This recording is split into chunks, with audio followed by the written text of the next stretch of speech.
খুব ফুর্তিতে থাকতে হবে, উদ্যমশীল হতে হবে। শরীরে কোনো সময় অলসতা আনতে হবে না। অলসতা আসলে রুচি কমে যাবে, অলসতা আসলে বিদ্যা কমে যাবে, অলসতা আসলে ইবাদত কমে যাবে। যার কারণে আল্লাহ রাসূল দিন রাত অলসতা থেকে বাঁচতে চাইতেন। আল্লাহুম্মা আউযু বিকা মিনাল কাসালে, হে আল্লাহ তোমার কাছে আমি অলসতা থেকে বাঁচতে চাই। আল্লাহ তুমি আমাকে অলসতা থেকে বাঁচাও, আল্লাহ তুমি আমাকে অলসতা থেকে রক্ষা করো। সকালে সকালে উঠে না যায়, সেই তো অলস। আজান শুনে মসজিদে যায় না যে, সেই তো অলস। বেহিসাব হাত পা ছেড়ে ঘুমায় যে, সেই তো অলস। দিন ধর্মের কথার প্রতি আগ্রহী হয় না যে, সেই তো অলস। কাজে যায় না যে, সেই তো অলস। একজন রিক্সাওয়ালা রিক্সা নিয়ে মাথাতে দাঁড়িয়ে রিক্সার সিটের উপরে বসে আছে। কেউ যখন বলছে চলো, তখন বলছে আমি যাবি। অলসতা আসলে কর্ম কমে যায়। সবসময় উদ্যমশীল হতে হবে, সবসময় ফুর্তি থাকতে হবে, সব সময় প্রস্তুত তার নাম যুবক, সব সময় প্রস্তুত তার নাম কর্মঠ। এরকম খেয়াল থাকতে হবে, তাহলে বোঝা যাবে আপনি কিছু করতে পারবেন। সম্মানিত দিনী ভাই বোন, রাসূল সাল্লাল্লাহু আলাইহি সাল্লাম বলেন, রাজুলুন তাসাদ্দাকা বিসাদকাতিন ফাখফাহা, ওই লোক বিশেষ ছায়া তলে থাকবে যে লোক দান করলো, গোপন করলো। ডান হাত দান করলো, বাম হাত জানতে পারলো না। আরে দুইটাই তো হাত তার গায়ের সাথে লেগে আছে, জানবে না মানে? এইটা হলো খুব বেশি থেকে বেশি গোপনে দান করা। আব্দুর রাজ্জাক সাহেব বিশাল পরিকল্পনা নিয়েছেন। বাইতুল হাম জামে মসজিদ 200 শতক জমির উপরে নির্মাণ হবে, যার একতলায় 10,000 মুসল্লি ধরবে। আমারও কিছু 5,000 টাকা থাকলো, কাউকে যেন বলবেন না। এর জন্য প্রতীক্ষমান আছে। আল্লাহ রাসূল বলছেন, ইন্না সাদকাতা তুতফিউ গাযাবার রাব্বে, ইন্না সাদকাতা সিররি তুতফিউ গাযাবার রাব্বে। গোপন দান আল্লাহর রাগকে মিটিয়ে দেয়। দান করে যে, সে দানের বিশেষ ছায়াতলে থাকবে। দানের ক্ষমতা ভিন্ন। ইবাদতের জগতে সবচেয়ে শক্তিশালী, ক্ষমতাধর, পাওয়ারফুল, ব্যতিক্রম ইবাদত হচ্ছে দান। দানের মতো শক্তিশালী ইবাদত পৃথিবীতে নেই। প্রত্যেকটা ইবাদত আপনার উপকার করতে পারে। সালাত আপনার উপকার করবে, আরেকজনের করতে পারে না। হজ আপনার উপকার করবে, আরেকজনের করতে পারে না।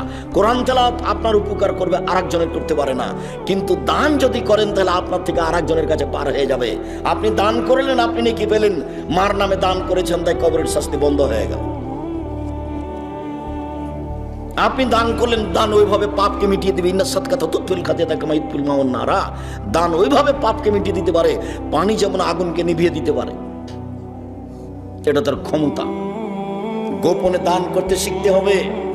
বৈধ স্থানে যা ইনকাম করছেন, রুজি, জমি চাষ করে হোক, দিন মজুরি করে হোক, চাকরি করে হোক, ব্যবসা করে হোক, জীবনে যেসব টাকা পয়সা ইনকাম করছেন, একবার আজকে সিদ্ধান্ত নিয়ে নেন জরুরিভাবে ওখান থেকে কিছু না কিছু দান করবেন। এই ছেলে, আর একটা কথা তোমার মনে আছে ভাইজান? আপনার মনে আছে কি বলেছিলাম আপনাকে? যে বাড়ি থেকে বের হলে তুমি তোমার মাকে বলে দিবা, আম্মা কিছু 10, 20টা, 50টা, 100টা খুচরা টাকা দিবেন আমাকে। 10 টাকা, 5 টাকা। আমার কাছে 500 টাকা নোট থাকে। যখন ফকির আমার কাছে ভিক্ষা চাই, তখন আমি খালি বলি মাফ করো। তো মা, আমি ফকিরের কাছে কত ক্ষমা চাইবো বলেন তো? আমি তো 500 টাকা দিতেও পারি না। তো আপনি একটা কাজ করবেন আম্মা, কিছু 10 টাকা, 20 টাকা, 50 টাকা পকেটে দিবেন, জরুরি। এই ছেলে, বলবো না তুমি, তোমাকে বলছি। তুমি তোমার মাকে বলে দিবে আজকে জরুরিভাবে। আপনাকে বলছি ভাইজান, স্ত্রীকে বলে দিবেন, এই শোনো, যখন আমি বের হব, তখন আমার প্রয়োজনীয় টাকা ব্যতীত কিছু খুচরা টাকা আমার হাতে দিবেন। কিছু খুচরা টাকা আমার হাতে দিও। ফকির আসলে আমি 500 টাকা নোট বের করে দিব না 10টা টাকা দিব? 10 টাকা দিব। এমনিতে বের হয়ে যাবেন। এই ছেলে, তোমাকে বলছি, তোমার মনে থাকবে না? অবশ্যই মনে থাকবে, ইনশাল্লাহ মনে থাকবে। আজ থেকে যেন তোমার মা কোনো দিন তোমাকে খুচরা টাকা ছাড়া বাড়ি থেকে বের হতে না দেয়। আমি নিজে যখন বের হতাম, আমার মা নিরক্ষর আমাকে বলতেন, বেটা ছেলেকে টাকা ছাড়া বের হতে হয় না। এই কথা আমার মা আমাকে বলতেন। কি যে বুঝতেন আমার মা। বেটা ছেলে ভাষাটা বুঝেন? এটা তো চাঁপাই নবাবগঞ্জের ভাষা। তা আমার মা বলতেন যে বেটা ছেলেকে টাকা ছাড়া বের হতে হয় না। তো আপনার স্ত্রী, এই ছেলে, তোমার মা যতক্ষণ পর্যন্ত তোমার সহযোগিতা না করবে, ততক্ষণ পর্যন্ত আপনি ঠিক পথে আসতে পারবেন না। আর আপনাকে বলছি, আপনার স্ত্রী যেন আর 150 চাউল রান্না না করে, অন্তত হাফ কেজি। আপনার মা যেভাবে রান্না করতো, 12 জন 16 জন মানুষের ভাত রান্না করতো, মানুষে খেত, ফকিরে খেত, কিষান কামলা খেত, মুসাফিরে খেত, তারপরে আছে তখন গরুতে খেত। ওইভাবে ভাত রান্না করতে হবে। ফকিরে খাবে, মুসাফিরে খাবে, আত্মীয় স্বজন খাবে, বাকিটা গরুতে খাবে, এইভাবে ভাত রান্না করতে হবে। আর এখন তো স্ত্রী আর তুমি মাত্র দুইটা, একটা ছেলে, 150 চাউল রান্না করেছো, মেহমান এসেছে, তখন তোমার স্ত্রী বলছে যে মেহমানকে ভাত খাওয়ালে তো ভাত শেষ হয়ে যাবে, কি করবে, চানাচুর বিস্কুট দিয়ে বিদায় করে দাও। জরুরিভাবে আপনার স্ত্রীকে আপনার মায়ের স্বভাবে ফিরে যেতে হবে, মায়ের স্বভাবে ফিরে যেতে হবে, অন্যথায় বউ পরিবর্তন করতে হবে, তালাক দিতে হবে। তবে আমি তালাক দেওয়ার আদেশ করিনি, আমার পক্ষ থেকে পরামর্শ থাকছে ওইরকমই হতে হবে যে স্বভাবের আপনার মা ছিলেন, ওই সময় আপনার স্ত্রীকে হতে হবে। প্রয়োজনে 5 বার রান্না করতে হবে। ফকির মিসকিনের ভাত এই বাড়িতে হতে হবে। জান্নাত পায়ের নিচে আছে, মায়ের পায়ের নিচে জান্নাত আছে। এইভাবে দান করতে পারলে জান্নাত আপনার পিছে পিছে ঘুরবে। রাসূল সাল্লাল্লাহু আলাইহি সাল্লাম বলেন, পৃথিবীর মানুষ শুনে রেখো, ইন্না ফিল জান্নাতে গোরাফ ইউরা যাহিরুহা মিন বাতিনিহা বাতিনুহা মিন যাহিরিহা। জান্নাতে কতগুলি উন্নত মানের পদার্থ দিয়ে জান্নাত তৈরি করা আছে। এত টকটকে ঝকঝকে পদার্থ, যার বাহির থেকে ভিতর দেখা যায়, ভিতর থেকে বাহির দেখা যায়, শুধু টক টক টক টক টক করছে। সাহাবীগণ বললেন, লেমান হাজিহি, আল্লাহর নবী এত দামি ঘর কে পাবে? কার জন্য এত দামি ঘর জান্নাত? তখন আল্লাহ রাসূল বললেন, 1 নম্বর, লেমান আলানাল কালামা, যার মুখের ভাষা নরম। 2 আতামাত তাওমা, যে দুস্থ গরিবকে খেতে দিতে পারে, তার জন্যই জান্নাত। 3 তাবা সিয়ামা, যে নিয়মিত নফল সিয়াম থাকতে পারে, বৃহস্পতিবার সোমবার সিয়াম থাকে। 4 ওয়াসাল্লা বিল্লাহি নাসনিয়াম, মানুষ যখন ঘুমিয়ে তখন তাহাজ্জুদ পড়ে, এমন কাজ করতে পারে যারা, তার জন্য এই জান্নাত প্রস্তুত আছে। অসহায় ফকির মিসকিনকে খেতে দিতে পারে যারা, তাদের জন্য জান্নাত আছে। এই শোনো, এই ছেলে, তোমাকে বলছি, বিবাহ করেছো তো? তোমার ভয় বিবাহ করেছো, বাড়িতে বউ 3-4টা হয়ে গেছে। তুমি তোমার মাকে বলে দিও, আম্মা চিন্তা করবেন না, আপনি আপনার ছেলের মেয়ে, মেয়ের ছেলে, মেয়ের মেয়ে আসবে, তাই জন্য আপনি ভিন্ন করে খাবেন, আপনার বৌমা সহ্য করবে না, ওটা আমি চাচ্ছি না। আপনি খাবেন, আব্বা খাবে, আমার বোনেরা খাবে, আমার ভাগনা খাবে, আমার ভাগ্নি খাবে। আব্দুল্লাহর একটা বক্তব্য আছে রিজিকের, সেখানে আপনি শুনেছেন, আপনি একা একা রুজি খাচ্ছিলেন, এবার আপনার বউ আসলো, তার রুজি আপনার হাতে হয়। এবার আপনার একটা ছেলে হলো, তার রুজি আপনার হাত দিয়ে হয়। একটা মেয়ে হলো, তার রুজি আপনার হাত দিয়ে হয়। আপনার মা খাচ্ছে, তার রুজি আপনার হাত দিয়ে হচ্ছে। আপনার বাপ খাচ্ছে, তার রুজি আপনার হাত দিয়ে হচ্ছে। আপনার যত বোন বেড়াতে আসবে, তার রুজি আপনার হাত দিয়ে হবে। যত আপনার ভাগনা ভাগ্নি আসবে, সবার রুজি আপনার হাত দিয়ে হবে। আপনার বাড়িতে রহমত, টাকা পয়সা ভর্তি হয়ে যাবে। দোষ চিন্তা ভোগ করবে না কখনো, রহমতের বরকতের আশা করো। তোমার বউ যেন মনটাকে ছোট না করে, তোমার বোনের ছেলেকে দেখে, তোমার বোনের মেয়েকে দেখে যেন সে সংকীর্ণ না হয়, তাকে মন বড় করতে হবে। শোনো, আমার ভাগনা ভাগ্নিকে দেখে, আমার বোনকে দেখে, আমার বাপের দোষ বন্ধুকে দেখে মন ছোট করো না। যত বেশি চাল রান্না করবে, তত বরকত বেশি হবে। এটাই হাদিস, এটাই মুহাম্মদ সাল্লাল্লাহু আলাইহি ওয়াসাল্লাম বলেন, বরকত বেশি আছে যেখানে, রহমত বেশি আছে যেখানে, অল্প রুজিতে সবকিছু ভর্তি হয়ে যাচ্ছে সেখানে। বুখারীর হাদিস ভুলে গেলেন? আয়েশা রাদিয়াল্লাহু তাআলা আনহা বলেন, আল্লাহর নবী যখন চলে গেলেন দুনিয়া থেকে, তখন 100 কেজি আটা ছিল বাড়িতে। ওখান থেকে রুটি বানাই, ওখান থেকে রুটি বানাই, ওখান থেকে রুটি বানাই। কি রে, আটা শেষ হয় না কেন? তখন একদিন দেখলাম মেপে যে আর কতটি আছে, দেখি মাপার পরে আর নেই। যে জিনিস ব্যাগে পাতিলে আছে, ওই জিনিস মাপবেন না কখনো, শুধু ওখানে নিবেন, রুটি বানাবেন। আর যেটা আটা নিচ্ছে আপনার স্ত্রী, ওটা মেপে রুটি বানাবে। আমাদের চাঁপাইনবাবগঞ্জে হাতের অনুমান করে মহিলারা উল্টে নেয় যে 3 অঞ্জলি নিলাম, এতে 4 জনের হয়ে যাবে। জি না, একটা কোটা থাকতে হবে 50 বা 100 ওজনের, বা 200 বা 250, ওটাতে আটা মেপে নিয়ে রান্না করতে হবে। আপনার স্ত্রী জানতে পারবে যে আমি 500 রুটির আটা বানালাম, 50 গ্রাম আটা রুটি বানালাম, আমি 100 গ্রাম আটা রুটি বানালাম, এটা তাকে জানতে হবে। আল্লাহ রাসূল বলছেন, কি বলু তামাকুম ফাইনু ফিল বারাকা, তোমরা খাদ্য মেপে রান্না করো, তাতে বরকত আছে। হাদিস বুখারী মুসলিম। তোমরা খাদ্য মেপে রান্না করো, তাতে বরকত আছে। শোনো, আজকে বাড়িতে গিয়ে তোমার স্ত্রীকে এটা ঘোষণা দিয়ে দিবা, তোমার বাপের যারা আছে সব তোমার বাড়িতে খাবে, দেখবে অল্প দিন পরে বরকত আর রহমত তোমার বাড়িতে ভর্তি হয়ে গেছে। কোনোদিন সংকীর্ণ তুমি হবে না, তোমার বউকে সংকীর্ণ হতে দিবা না। আবু হুরায়রা রাদিয়াল্লাহু তাআলা আনহু বলেন, রাসূল সাল্লাল্লাহু আলাইহি ওয়াসাল্লাম বলেছেন, লা ইয়ালিজার রাজুলুন নারা বাকামিন খাশিয়াতিল্লাহ হাত্তা ইয়ালিদাল লাবানু ফি দারে। গাভীর বান ওলান থেকে চাপ দিয়ে দুধ বের করে ভিতরে ঢোকানো যায় না, যেমন আল্লাহর ভয়ে কাঁদে যে সে জাহান্নামে যাবে না, তেমন আল্লাহর ভয়ে যে কাঁদে তার জন্য জাহান্নাম নেই, ও জান্নাতে যাবে। গাভীর বান ওলান থেকে চাপ দিয়ে দুধ বের করে ভিতরে ঢোকানো অসম্ভব, যাবে কি? যাবে না। এইটা যেমন অসম্ভব, এমন ব্যক্তি যে কান্নাকাটি করে আল্লাহর ভয়ে তার জাহান্নামে যাওয়া তেমনি অসম্ভব। এই কথা আল্লাহ রাসূল বলেন। শুনুন, ইবনে আব্বাস রাদিয়াল্লাহু তাআলা আনহু বলেন, রাসূল সাল্লাল্লাহু আলাইহি সাল্লাম বলেছেন, আইনানে লা তামাসুহুমান নার, দুই শ্রেণীর চক্ষু জাহান্নামে যাবে না, দুই শ্রেণীর চক্ষু জাহান্নামে যাবে না।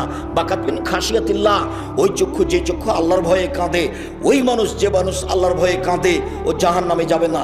ওয়া হারাসাত সাবিলিল্লাহ, ওই চক্ষু যে চক্ষু আল্লাহর রাস্তায় পাহারা দেয়, যে চক্ষু আল্লাহর রাস্তায় কাজ করে, সেই চক্ষু সেই ব্যক্তি জাহান্নামে যাবে না।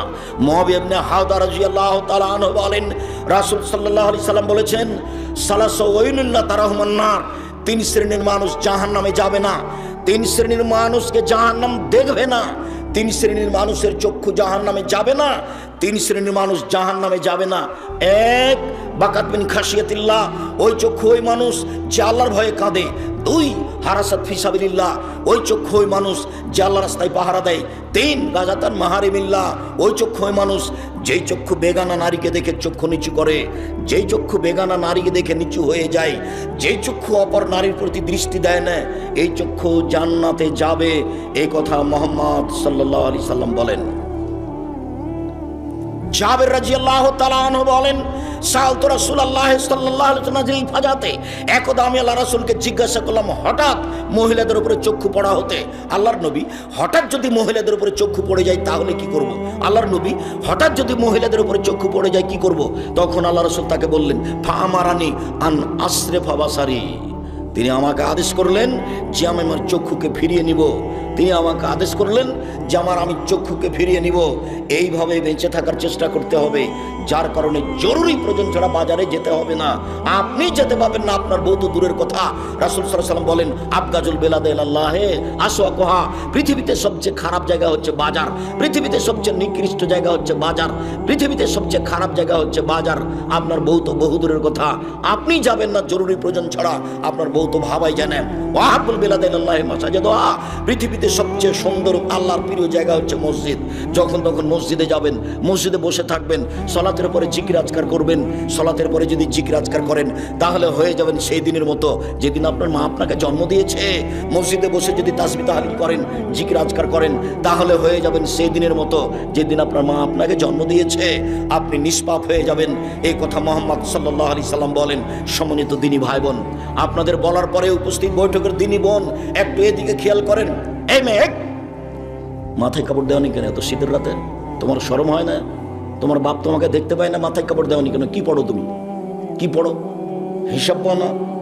শিক্ষা মানে কি নগ্ন হওয়া? মাস্টার ডিগ্রি পাস করেছো, তোমার বিদ্যে কি তোমাকে নগ্ন হতে শিখিয়েছে? তোমার বিদ্যে কি তোমাকে এইভাবে বোকা বানিয়েছে? এমন তো বিদ্যা হয় না। তুমি বিদ্যা অর্জন করে জাতির ক্ষতি করলে তোমার এটা বিদ্যা হলো কি করে? তুমি বিদ্যা অর্জন করে নিজের ক্ষতি করলে এটা বিদ্যা হলো কি করে? নিজে আর জনগণকে জাহান্নামে নিয়ে চলে যাচ্ছ, এটা বিদ্যা হয় কি করে? শোনো, উপস্থিত বৈঠকের দিনী মুসলিম বোন একটু খেয়াল করেন। এই মেয়ে, শোনো, এদিকে কান লাগাও। গল্প করছো কেন? উপস্থিত বৈঠকের দিনী মুসলিম বোন, আপনাকে বলছি, আপনি একটু খেয়াল করেন, এদিকে দেখেন। আবু হুরায়রা রাদিয়াল্লাহু তাআলা আনহু বলেন, রাসূল সাল্লাল্লাহু আলাইহি সাল্লাম বলেছেন, সিনফান মিন আহলিন নার লা মারাহুমা, পৃথিবীর দুই শ্রেণীর মানুষ জাহান্নামে যাবে, আমি তাদের দেখিনি। পৃথিবীর মানুষ শুনে রেখো, পৃথিবীর দুই শ্রেণীর মানুষ জাহান্নামে যাবে, আমি তাদের দেখিনি। মুহাম্মদ সাল্লাল্লাহু আলাইহি সাল্লাম তাদের দেখেননি, তবে তারা জাহান্নামে যাবে। এক, কমন মাহুম সেয়াতুন, এক শ্রেণীর মানুষ, তাদের হাতে থাকবে লাঠি, কাজ নাবিল বাকারে, গাভীর লেজের মতো। গাভীর লেজ একদিক মোটা একদিক চিকন, একদিক মোটা একদিক চিকন, এর নাম গাভীর লেজ। এরকম লাঠি মানুষের হাতে থাকবে।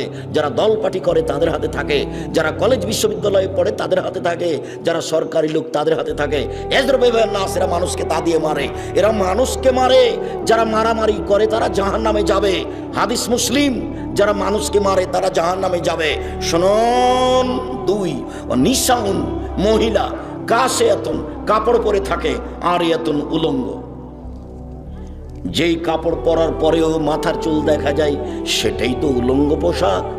যেই পোশাক পরার পরেও অঙ্গ প্রত্যঙ্গ বোঝা যায় সেটাই তো অলঙ্গ পোশাক।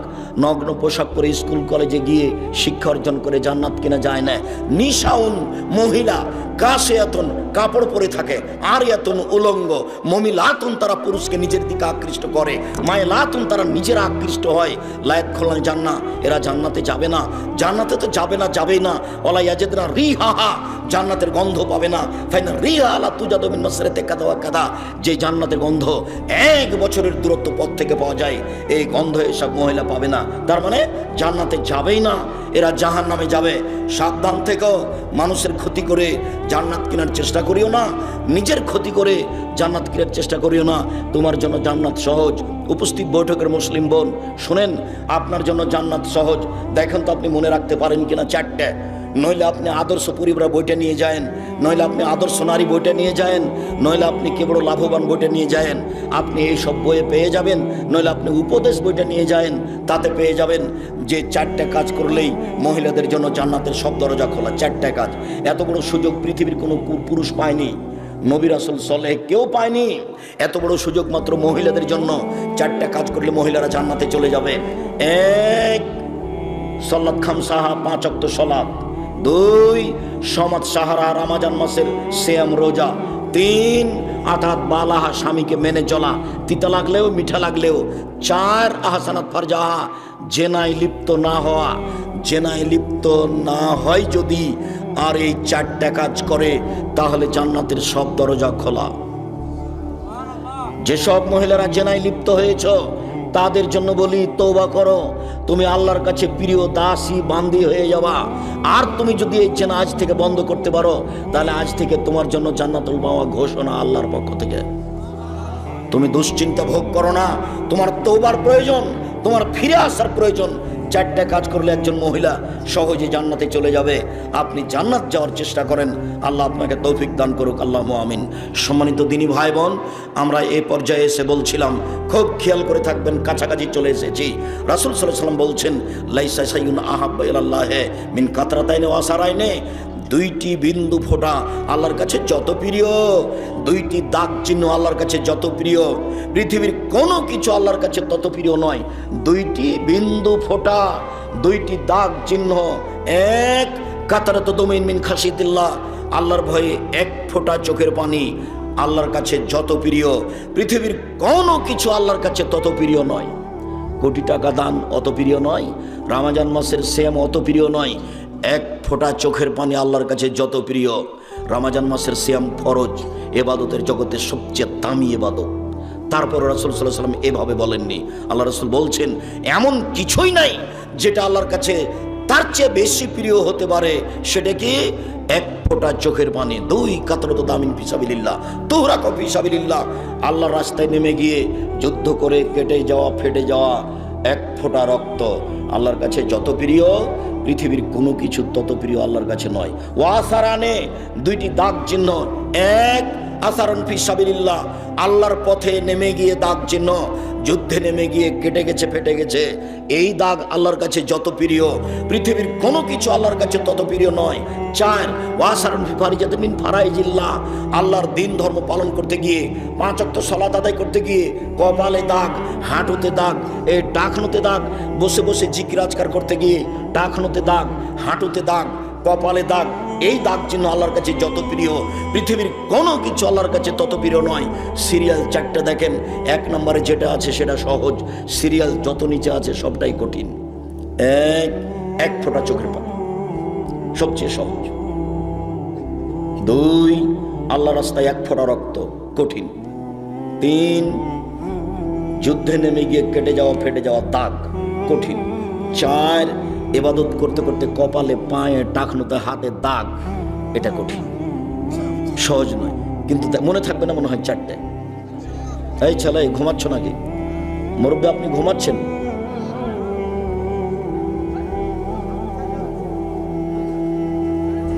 আল্লাহর কাছে প্রিয় 4টে।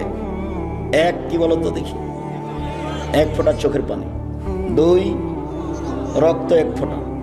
3 দাগ, যুদ্ধে নেমে যাওয়া এই দাগ।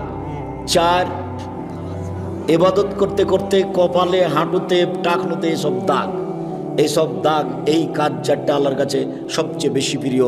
এই কথা মুহাম্মদ সাল্লাল্লাহু আলাইহি সাল্লাম বলেন। আনাস রাদিয়াল্লাহু তাআলা আনহু বলেন, খাতাবা রাসূলুল্লাহ সাল্লাল্লাহু আলাইহি ওয়াসাল্লাম খুতবাতান মা সামিতু মিসলা কাত্ত।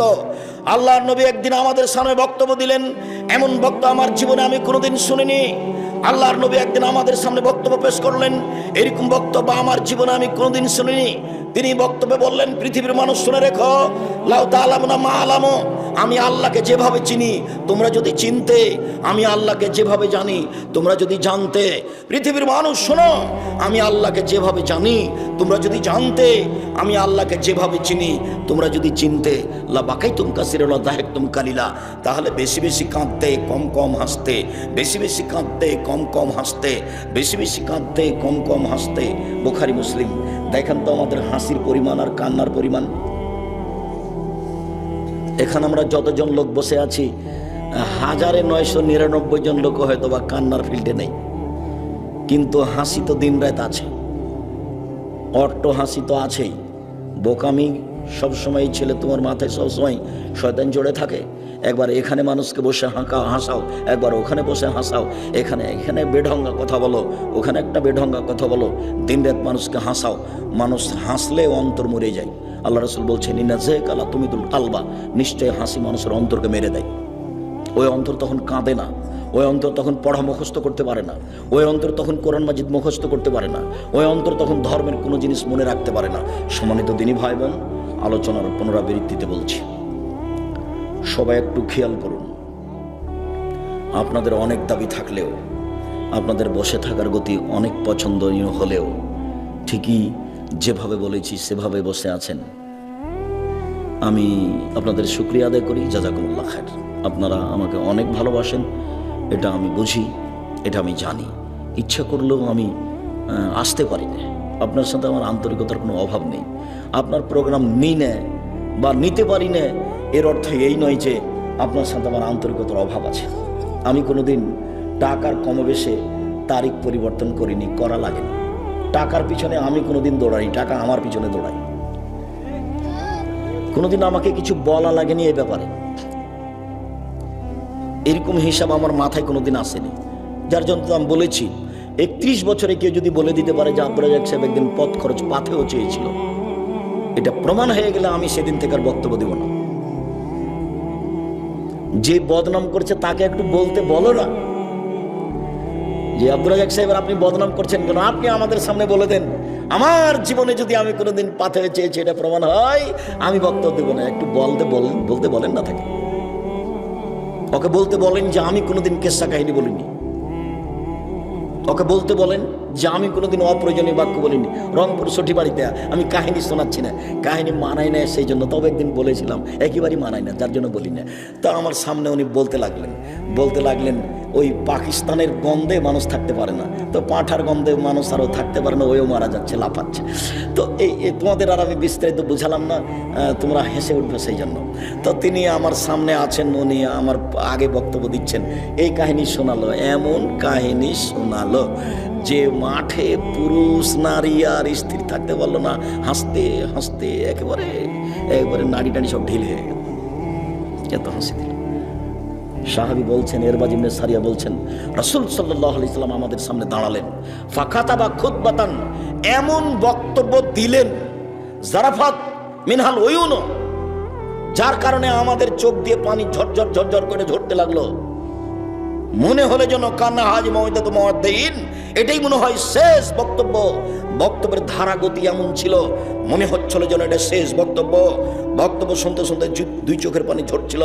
আমরা এক পর্যায়ে বললাম, আফসে না, আপনি আমাদের একটু ওসিয়ত করেন, মনে হচ্ছে আজকে শেষ বক্তব্য, আরো কিছু বলেন, আরো কিছু বলেন।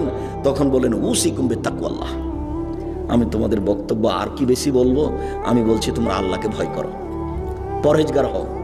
প্রত্যেক ভালো কথা, ভালো কর্মের নাম তাকওয়া, প্রত্যেক মন্দ কথা, মন্দ কর্মের নাম তাকওয়া বিরোধী পাপ। ও বসে আছেন, আমি খুব খুশি, আপনাদেরকে আমি অনেক ভালোবাসি।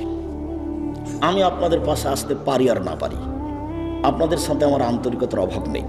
আর ভুলেও কোনোদিন বুঝবেন না যে আমার বিরোধিতা যে করে তাকে আমার বিরোধিতা করতে হবে, এরকম আমার জীবনে কোনোদিন ঘটেনি, ঘটবেও না। প্রয়োজন নাই সেটা আমার, ওটা আমি কোনোদিন প্রয়োজন মনে করিনি। মাঝে মধ্যে কোনো জেলায় উপস্থিত হলেও পাল্টা আমি তাকে ক্ষমা চাইতে দেখি, হাত ধরে ক্ষমা চাচ্ছে, বলছে ভুল হয়ে গেছে, অনেক কিছু বলেছি, এরকম বলতেই থাকে যে কোনো জেলাতে যাই। যার কারণে আমি তার উপরে যে আমি ক্ষিপ্ত সেটাও নয়। সকল দিনই ভাই বোনকে আমরা এইসব বক্তব্য মেনে চলার জন্য অনুরোধ জানাচ্ছি। আমরা আপনাদেরকে আলোচনার শেষে এসে জরুরি যেটা বলছি সেটা হলো এই, আমার মনে বড় স্বাদ, আমি এদেশের মাটিতে উন্নত মানের প্রতিষ্ঠান গড়বই গড়বো ইনশাআল্লাহ। যেখানে ছেলে মেয়ে বাংলা, ইংরেজি, আরবি উন্নত মানের শিক্ষা অর্জন করে জাতির অন্যায়ের বিরুদ্ধে লড়বে, মুখে কলমে মিডিয়ে। বেশি না পারলেও ইনশাআল্লাহ সেটুকুর বাস্তবায়ন আজকে আমাদের সাথে আছে। মুখে কলমে মিডিয়া, আজকে মিডিয়াও আছে, কলমও আছে, আমরাও আছি। এইটাই বাড়তে থাকবে। কলমও আছে। আমার জীবনের সবচেয়ে বড় স্বাদ যেটা, সেটা হলো মাসিকা লিতেশাম পত্রিকা মুখপাত্র কলম। প্রত্যেকটা পত্রিকায় 50টা প্রশ্নের উত্তর আছে। 10 জন বড় বড় মুফতি আছেন জামিয়া সালাফিয়া টাঙ্গিপাড়ায়। কোনো ফতোয়া বৈঠকে না বসে, বৈঠক সিদ্ধান্ত না দিলে ওটা পত্রিকা আসবে না। পৃথিবীর বাঙালিকে আমি অনুরোধ জানাই, আপনারা মাসিকা লিতেশাম পত্রিকা পড়ুন। এদেশের বাংলা ভাষায় ব্যতিক্রম পত্রিকা, যাতে 50টা প্রশ্নের উত্তর আছে। ফতোয়া বোর্ডে ওই প্রশ্ন উত্তর পাশ হয়, তারপরে পত্রিকায় আসে। এইটা হচ্ছে আমার জামিয়া সালাফের একটা মুখপাত্র পত্রিকা। কেউ একে উপেক্ষা করে যাবেন না। 25-30 টাকা বেশি নয়, প্রত্যেককেই নিতে হবে। আজ নয়, প্রতি মাসে নিতে হবে। 10 জন মিলে জমা হয়ে বলে দেন, ওরা পাঠিয়ে দিবে প্রতি মাসে। নিজে একাই বলেন যে আমার অত ঝামেলার প্রয়োজন নাই, আমার ঠিকানাটা নেন, কত টাকা লাগবে আমাকে প্রতি মাসে দিয়ে পাঠাবেন। একবারে প্রথম থেকে দেওয়ার ব্যবস্থা আছে। আপনাদের জন্য ব্যবস্থায় যারা আছে, আর দাওয়াতে আপনারা কিছু বেতন দেন, যার কারণে তারা আপনাদের পিছনে দিন রাত কাজ করে। যারা ফতোয়া লিখে তারাকে আপনারা কিছু বেতন দেন, যার কারণে তারা দিন রাত আপনাদের পিছনে পরিশ্রম করে। যারা প্রেস চালায় তাদেরকে আপনারা কিছু বেতন দেন, যার কারণে তারা আপনাদের পিছনে দিন রাত পরিশ্রম করে। সব এগুলো আপনাদের সেবা। আপনি মনে করেন না এটা আমার, মনে করেন না এটা জামিয়া সালাফিয়ার। জাতিকে আমি বলে যাচ্ছি, জামিয়া সালাফিয়া জাতির সম্পদ। আমি আব্দুর রাজ্জাক বিন ইউসুফ যদি বলে না যেতাম, তাহলে জবাব দিয়ে আমি বিচারের মাঠে হতাম। জাতি যদি আমানতের খেয়ানত করে, জবাব তাদের দিতে হবে। মনে রাখবেন আমার দিনী ভাই বোন, আমি আপনাদের কাছে যে দাবি রেখে যাচ্ছি আমানত হিসাবে, সেই দাবি হচ্ছে একটু আল্লাহকে বলবেন, আল্লাহ তুমি জামিয়া সালাফে কবুল করো। বাস এইটুকু দায়িত্ব পালন করলেই আপনার আমানত, আপনার জিম্মেদারি থেকে আপনি পার হয়ে যাবেন। টাকা পয়সার কথা, জামিয়া সালাফে গড়বে, টাকা আপনি না দিলেও গড়বে, দিলেও গড়বে, ইনশাল্লাহ গড়বেই গড়বে। ওকে ঠেকানোর হাত মানুষের হাতে নেই, ওটা আল্লাহর হাতে নিজে আছে। আমি 10 পয়সা ক্ষতি করি না, এটাই আমার দাবি, এটাই আমার জোরালো আশা, এটাই আমার হিসাব নিকাশ, এটাই আমার সাহস। জামিয়া সালাফের কোনো কাজকে কেউ ঠেকাতে পারবে না, যতই হিংসা করুক না কেন। কেন? আমি জনগণের পয়সার ক্ষতি করি না, এটাই আমার সাহস। ইনশাআল্লাহ জামিয়া সালাফের সব কাজ সময়ের গতিতে গড়ে উঠবে ইনশাআল্লাহ।